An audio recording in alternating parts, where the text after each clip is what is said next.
Factory I/O, I'm going to do a quick tutorial on it and a few little tricks, I guess, call them, that you might want to know. So I'm going to open Factory I/O on my computer.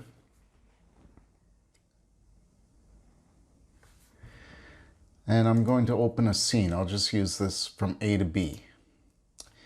Now, when you first open Factory I/O, it's going to, right now I have this open in a window, I can move it around, but it doesn't default that way. So if you go to File, Options, and Video, there's an option here on setting the display mode.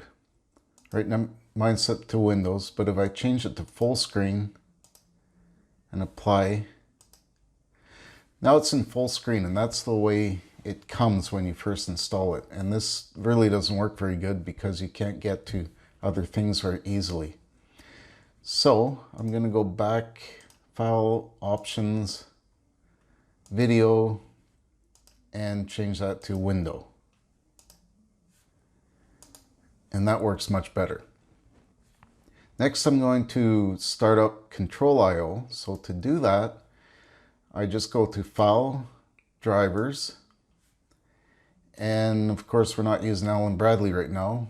Go down to Control I/O, and it takes several seconds to open. There we go.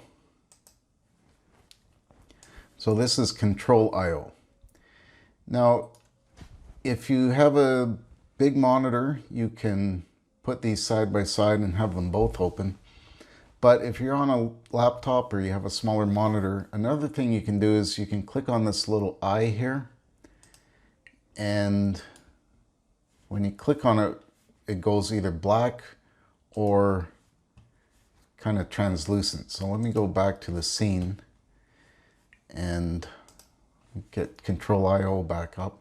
So now it's black, but if I click on the eye, it goes translucent. And now I can have it kind of one over top of the other and work with it that way. So try that. A lot of you have already gotten into Factory I/O and Control I/O. Some of you haven't. I only saw a few submissions. Have a look at it, have a go, and either submit something on Canvas or send me an email. Let me know how you're making out with it. Okay, and have a good weekend. Bye.